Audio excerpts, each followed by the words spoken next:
Hello and welcome to another edition of Nightly Scroll. Thank you for joining me on this Friday evening. Thank you to everyone in the chat watching live. If you want to watch live, you can only do it on Rumble. We are Rumble exclusive here at Silverlock. So rumble.com/Haley is where you can watch Nightly Scroll. That'll bring you to the Bongino Report channel. Make sure you're subscribed there so that you never miss a show. If you can't watch live at 6 p.m. Eastern time, I totally get it. You can watch whenever you want on video on demand or listen on your favorite podcast platform, whatever that may be, Apple Podcasts, Spotify. Just search Nightly Scroll with Haley and make sure that you're subscribed there. Everything helps, so I appreciate it. Before we get into tonight's show and interview, I want to tell you about our sponsor, Blackout Coffee. Let's talk about real convenience, shall we? Without sacrificing quality. You already know I'm a huge fan of Blackout Coffee. I have my iced coffee right here in this mug as we speak. But if you are like me and you need that caffeine fix fast in the morning, their coffee pods are a total game changer. These aren't your average grocery pods. Blackout pods are packed with fresh roasted, bold coffee made right here in Florida. They work fast. These single serve pod brewers. So yes, fast, easy, and actually delicious. I love it. I don't start my day without it. So no more bitter, stale junk. Just pop one in. Boom, you've got a strong, smooth cup of coffee in just seconds. So whether you're racing out the door, juggling kids, jumping into back-to-back calls, this is your new morning lifesaver. And the best part, they ship nationwide. So no matter where you live, you can have your Florida fresh coffee at your door in just days. Head to blackoutcoffee.com/scroll or use code SCROLL at checkout for 20% off your first order. And without further ado, Nightly Scroll starts now.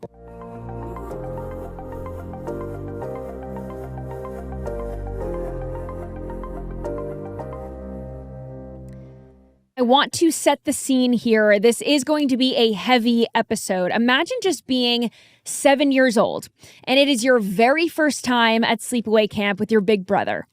Then imagine the Guadalupe River rising to 26 feet overnight, and you and your fellow campers are clinging to the rafters to escape the floodwaters. Imagine being rescued just before your cabin was ripped apart.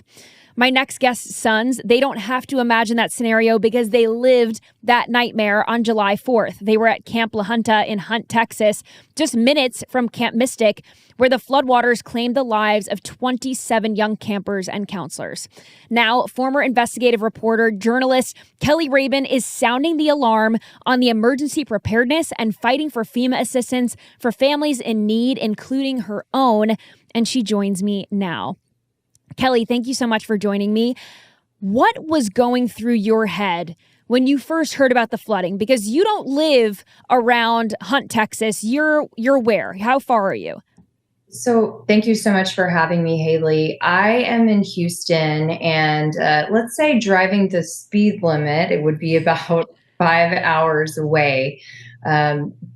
But as you might imagine, on that morning of July 4th, when I got the first text that gave me an inkling of an idea that there was something wrong, saying that they had received a lot of water overnight and would update later, my mind was racing as to how fast that I could get to that camp.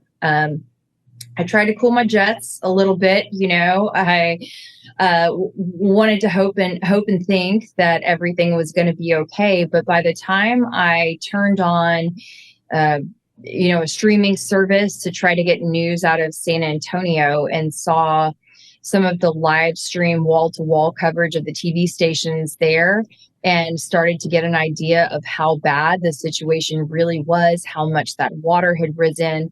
And then even seeing the statement from Camp Mystic that said, if we have not contacted you, that your daughter is safe, but if we have contacted you, your daughter maybe, is missing. Oh. That's when I knew this was a really, really serious incident, because I knew it was just about 5 minutes away from Camp La Junta where my boys were. Oh my gosh, I cannot imagine what was going through your head, the panic setting in. So how long did it take you to get in contact with the camp, and how long was it before you knew that your boys were okay? It was a solid 12, 13 hours before I was able to actually put my arms around my boys. There was no way for me to get in touch with the camp, only just rely on their occasional texts that were sent out to all of the parents every few hours. They had let us know that, they'd said everyone is okay or accounted for, but no power, no water, no cell service. And so, I mean, I knew as a parent that obviously they were going through a very emergency situation. So don't try to continue to, I mean, not that they even had phone lines but to bother them even more than, Right. they were already dealing with enough. But yeah, it wasn't until that night around 8 to 8:30 that I got to actually put my arms around my boys. And And how did you get to the campgrounds? Because if the floodwaters have risen that high, what was that like? I mean, what did you oh, see when you got there? oh, you were not able to get anywhere near the campgrounds. They had to be, we thought maybe that they were going to need to be actually like airlifted to be evacuated, but they ended up being transported out with some sort of bus. I mean, we weren't given all of those details at the time. I mean, I even, while I was driving, had a text message saying we were able to get a drop from the National Guard or some sort of helicopter. I mean, that's just not a situation that you ever envision your child going through when they're going away to summer camp. Um, it's just mind blowing. But uh, once I got to Kerrville, so I wasn't able to go all the way to Hunt. They brought the kids to this a church that sadly was right across the street, and I'm talking a small street right across the street from a funeral home. And so when I first saw large crowds outside of this funeral home, I didn't know that it was a funeral home. I thought, okay, this is where I'm going to pull in. But then when I saw the funeral home sign and everyone crying, I realized what was going on. And I mean, that just made the moment extra devastating that I Yes, was some going to families were feel not as lucky. gratitude I was going to feel gratitude holding my boys, and that there were many families that were never going to be able to hold their loved one again. Yeah, it is absolutely so tragic. I mean, it's tragic when any life is lost, but when you think about young girls, young children, it's unconscionable. What And did your even for the adults, yeah, even for the adults, I mean, we definitely have, and for good reason, so much attention on the campers. But I mean, every life lost that day was an innocent life. We got to remember that these were folks who were just trying to enjoy like classic good old American fun on the 4th of July. Yeah. um they weren't not heeding some hurricane they didn't know that something this bad was going to happen. Yeah. And I think that's really important, something that really distinguishes this disaster from others. Yeah, completely innocent. So, when you got to your sons, what did they tell you about that night when the floodwaters rose? I mean, when did they realize something was going on? What did the counselors do to get them to safety? What did they say? Okay, so when I first saw my 7-year-old, Brock, who had just finished kindergarten. And when I tell you 7, he had just turned 7 like 2 weeks before. So we're talking about a little guy. He was just white as a sheet. I had never seen him look so in shock before. And I asked him, "Hey, bud, what happened?" Because I didn't come in crying and overly emotional, because I didn't know genuinely what they had or hadn't witnessed. Hmm. And he just said, "I don't remember, Mom. I don't know." And that was almost more disturbing to me than even just hearing details in that moment that he just didn't remember. But I mean, ultimately, I'm grateful that in that moment, the brain knew to just divvy up the trauma into Yeah. a bunch of different little pieces, because otherwise it really would have been too much. So then the next morning, he started to open up and share a little bit more. And I mean, it's kind of a cute story, but and also it, yeah, it's sad as well. So he says, "So, Mom, I woke up with my flashlight and it was raining so hard and the lightning was so bright and the thunder was so loud and there was water everywhere. So we got on the raft and we sat there for a long time. And then I don't know, somehow we got to safety." So I'm thinking to myself, wow, the camp like was really proactive in having a raft inside the cabin. And, so all the little boys could get into the raft and then Right. they could move the raft outside. It wasn't until later in that afternoon, I showed him a picture of a raft and I said, "So something like this?" And he said, "No, on the raft." And he pointed up and I said, "The rafters?" And he said, "Yeah." So he Wow. had reclimbed from the bottom bunk with the help of his counselors to the top bunk and then to the rafter as they were trying to escape the water. Oh my goodness. So I remember seeing an interview that your son had done saying that the camp counselors did get alerts on their phone, but it was far too late. Yes, it was, in fact, it was as water was probably at least waist deep, if not already chest deep on them. And this counselor had told me they kind of half laughed at that point because, I mean, what else are you going to do? There's Right. no time to cry You can't and evacuate. you can't evacuate. And thankfully, they had, enough instinct. One of them I know was an Eagle Scout. Something in their head or their heart told them to stay put, or their brain, told them to stay put Yeah. and to not try to leave that cabin and to just literally go to higher ground as high as they could within the cabin. But we have to remember that meanwhile, the door was breaking off, the windows were breaking, there was an interior wall that fell, an exterior wall that fell. And if you saw that video, there was like kind of a viral video that had initially been labeled Mystic, but it was from Camp La Junta, my boys' camp. And it shows a small cabin floating and kind of colliding with another cabin and then going on. Well, that's at Camp La Junta. And it was a small adult, what they call a casa, an adult cabin. And they're inside with their flashlights. It hit my son's cabin. And then that caused, some either an interior or an exterior wall to come down. I mean, it was just pure chaos. Pure chaos. And so you have two sons that were at the camp. Were they together? No, no. In fact, so my older son, Braden, he's 9, and this was his third year to attend the camp. And keep in mind that both boys had only been there for one full day. You could maybe call it a day and a half, but the first day that they were there, they arrived like in mid-afternoon to late afternoon. So it's really just, you get there, you check in, you Right. and go to sleep. But so they had one full day there. They didn't even know who their cabin mates were at that point.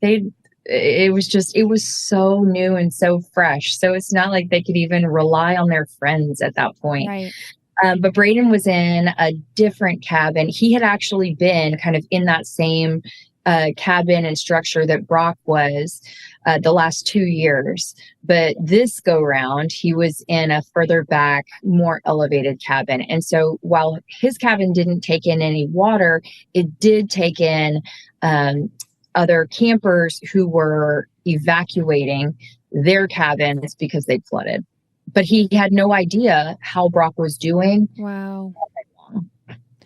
Oh, that's so horrible. I'm sure he was worried about, they were worried about each other. So, how did the camp respond in that moment? But how have they responded since? And how will they prepare in the future? Not that they did anything wrong in the moment, but how can they be better prepared for an emergency like this if it ever happens again?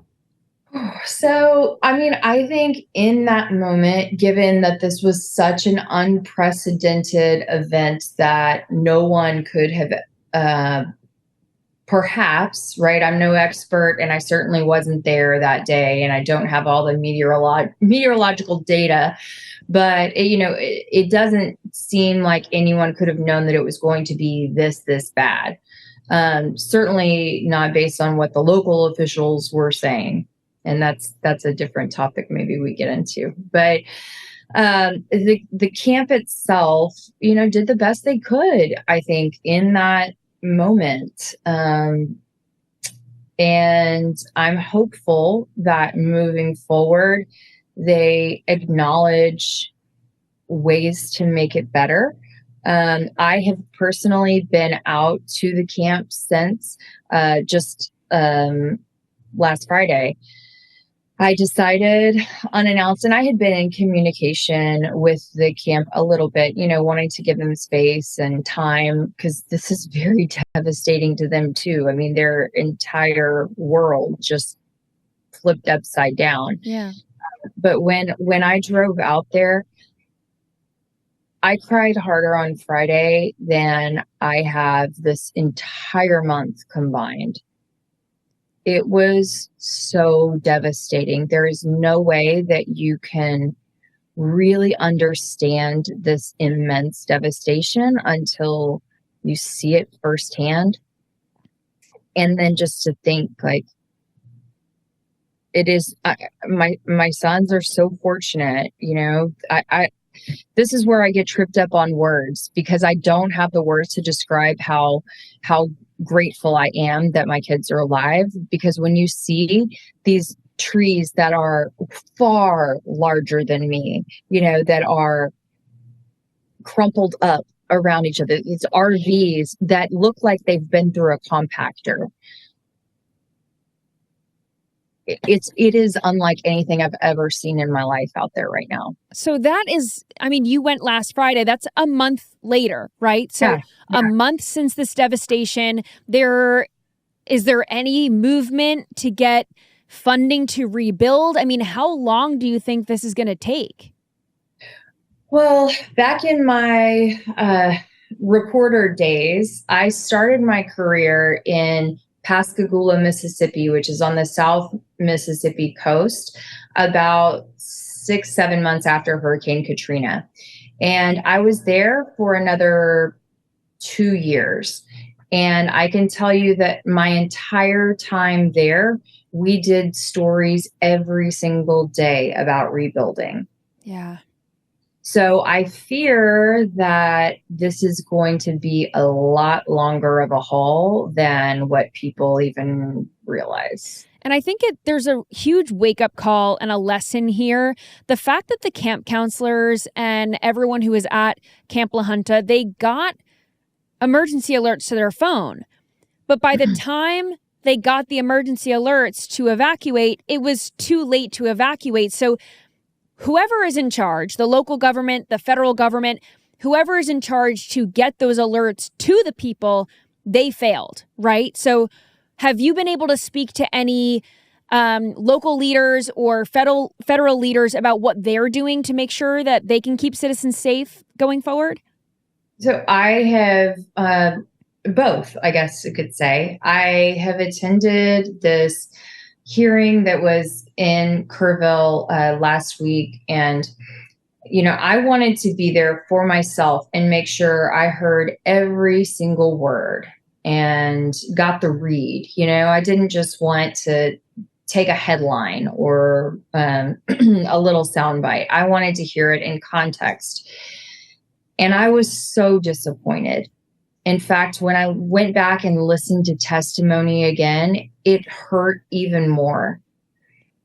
When I realized how these people whose job it's not even just a job. They chose to run for this position or be appointed to this position to protect the people. And when it counted, they weren't there. They were sleeping peacefully in their bed. And they weren't answering their calls, or they were out of town. And I just cannot wrap my head around that. And I mean, sorry doesn't cut it, but I just don't think I've even heard enough sorries at this point. Yeah. Yeah. And not to mention, your son exhibited some kind of a trauma response when you asked him the morning of what happened, and his brain was doing its best job to protect himself from what he had went through. And how are your sons doing now? Are they coping with this? Are they exhibiting PTSD symptoms or anything like that? Lots of PTSD and trauma responses. We just today started therapy in person. And so, and thankfully, part of that is because I went to the hearing and I had mom on a mission, making sure that I'm going to, get help for my kids and for others out there who are in our same position. Because what I had been told, I called the camp and said, hey, look, the boys are having a tough time and I really want to address this head on in the beginning. And he said, gosh, I just don't know what to tell you. I'm sorry, you guys are in Houston. So I called FEMA, and FEMA gave me the same exact response. I'm so sorry to hear that this is happening, but because you don't have a zip code in the declared disaster zone, you don't qualify for assistance. And PS, we don't cover mental health services anyway. Huh? Yeah. I was under the impression that FEMA did cover mental health services for people who had went through something like this, a traumatic situation. I even checked with my congressman personally yesterday, who told me no. And even if they did, you would be too far, even though your sons experienced the flood because they were there, but you live in Houston, so they were vague. They were vague about that part. I mean, it doesn't seem that there's any assistance for us in this case, federally at least. And I'm still working, like I said, with the state lawmakers to ensure at minimum that there's better messaging, but hopefully not just messaging, that it's crystal clear that everybody's on the same page. Because what I've said is you can't enjoy the fruits of our tourism. Okay. We all agree that July 4th in the Hill Country, prime time, this is what they thrive on. You can't enjoy the fruits of the tourism. And then when a disaster happens, and especially one that had some man-made errors that happen too. Right. But you can't just leave us hanging then when that disaster happens just because we live out of that county. Yeah, absolutely. And, what your sons went through, they were not alone, right? So your sons can't be the only children who are having nightmares and these trauma responses. When you went back, I mean, what was left of your son's belongings? Because one of your sons was in the cabin that flooded and was hit by the other cabin. So during this evacuation, what happened to his things? Was he reunited with these things? How did that all happen? There was nothing left of his belongings at all. Wow. Sadly, the way that the water came in and filled up the cabin like a bathtub, but also swirling in this just disgusting, thick, rushing water. I wasn't there, but from the pictures that I've seen, it's pretty clear as to how just overwhelming it was. That happened. And then, as that massive wave of water then moved out, there was also like a sucking out of the water that happened. And so I think that's as well when a lot of the belongings Just got not stripped only were away. shipped around, but were swept away. So when I went back last week, uh, mom on a mission. I went to a place I've been stalking all these Facebook groups. And so I went to a spot where I kind of had a lead on where some of the items from the boys' camp had been turning up. And so this pile was probably 100 feet long easily and probably 20 feet tall, like a trench dug 10 feet down into the ground and 10 feet up. And I was there by myself. And I didn't even have gloves on, but I just said, I promised Brock I'm going to find something of his. You better believe I'm going to do it. So I did find one piece of a navy blue trunk with no stickers on it. And I got down in the trench and just a little memento. Hold it up. Yeah. But I knew that it would mean something to him. I really wanted to find, he has this little blue blanket that he had from birth. And that's what he really, really wanted. But there's this incredible nonprofit. It's called the Lost Stuffy Project. Okay. And just to like plug them a little bit, this is so amazing. They help kids in all different natural disasters be reunited with their stuffies. Oh. And so, that's it right there. So that's the blue blanket. Yeah. And so they actually sent him what's as close to a copy as could be, because this color was discontinued apparently. And so when it arrived, it's more of a little bit of a sage green. And so Brock said, well, Mom, I love it, but like it's kind of green. And I said, well, Brock, what do you think happened in all that water? And then when they had to wash it, clean it up, of course it like changes colors a little bit. And then he looks at it real closely, inspects it, and he's like, I think I see some straw in it from the river, like a little tiny piece of grass or something. He's just made incredible imagination. So we've gone with that. Well, that's a really I've never heard of the Lost Stuffy Project, but that's very, very cool that they do that for kids who have been through something like this to give them a little piece of a memory, right? Of home, yes. And I mean, from fires to floods to anything, really. I mean, that is their whole mission, is they understand that when your little world is so small, something like that is so big. Yeah, makes a huge difference. So what other resources are still needed? Because obviously 27 lives were lost. I believe there are still people missing as of right now that haven't been found. So what resources are still needed in the area? I'm sure many homes were lost, because if we've seen these photos of Camp La Junta, everything else in the area was probably destroyed too. So where can people go to help? What is needed right now? Yeah, I think, look, it is at this point more than thoughts and prayers. Okay. But I also don't want people to just blindly send their money to random organizations. What I'm hearing from people on the ground is being able to help families with direct assistance is honestly the most important way. But I know that that's very difficult to facilitate, when you don't know anybody there on the ground. So that's one of my other little ideas I'm trying to kick around is like, how can I help? How can I help? I mean, the boys' Camp La Junta has its own fund set up. I mean, pretty much there is the volunteer fire departments, the schools. There are a lot of, families needing, and teachers too, like needing supplies when they're going back. I mean, I think just but it's more than just gift cards.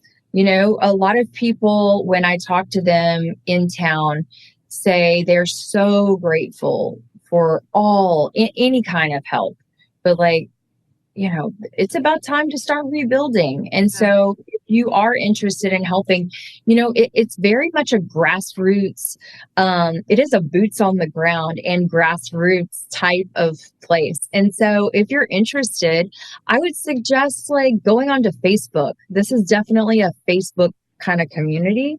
And there are different groups that, facilitate like community groups. Yeah. So maybe hop on there and ask people like, I don't know, hey, what do you guys need? Yeah. Because the needs change by the day or by the week for sure. Yeah. Well, you've done a great job of posting resources on your Instagram. So, I mean, we've been plugging your socials throughout on your lower third here, but give people a place to go find you in case they want to learn more and keep up with your story.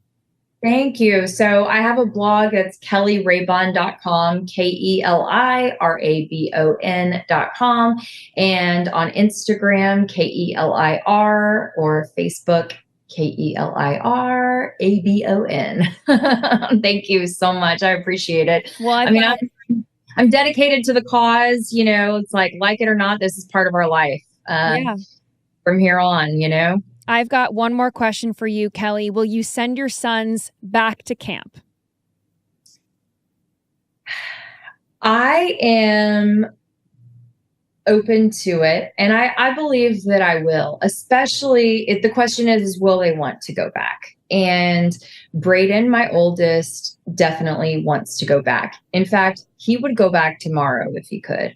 Wow. The difference that it made in him his first year, seeing him walk in as a little guy and 2 weeks later walk out where he's talking different and walking different and has this confidence that it felt like he'd grown up 2 years within 2 weeks.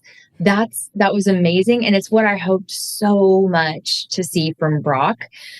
So, it's going to be really up to Brock if he wants to do that. This was such an unimaginable incident. So I don't know. I loved summer camp when I grew up. I went to a bunch of different summer camps, and so I just don't want this to spoil the perception of camp life forever. Yeah, well, you can't live in fear, right? And you know how the saying goes, lightning doesn't strike twice in the same place twice, or whatever that saying is. So I think if they do go back to camp, it will be that wonderful camp experience that they should have had this time around, but hopefully they can get to go back. Kelly, you're doing an amazing job. You're an amazing mom. I wish your sons all the best and all the best to the community as well. Thank you so much for joining Nightly Scroll. Thank you. This is a great example of sunshine after rain, an absolutely horrific tragedy, but it is amazing to see how those heroes sprung into action when needed, those camp counselors and local community leaders, and they can all come together to rebuild, and I hope they do. So thank you so much for listening to this interview tonight. Thank you for joining me on this Friday evening, and I will see you right back here on Monday.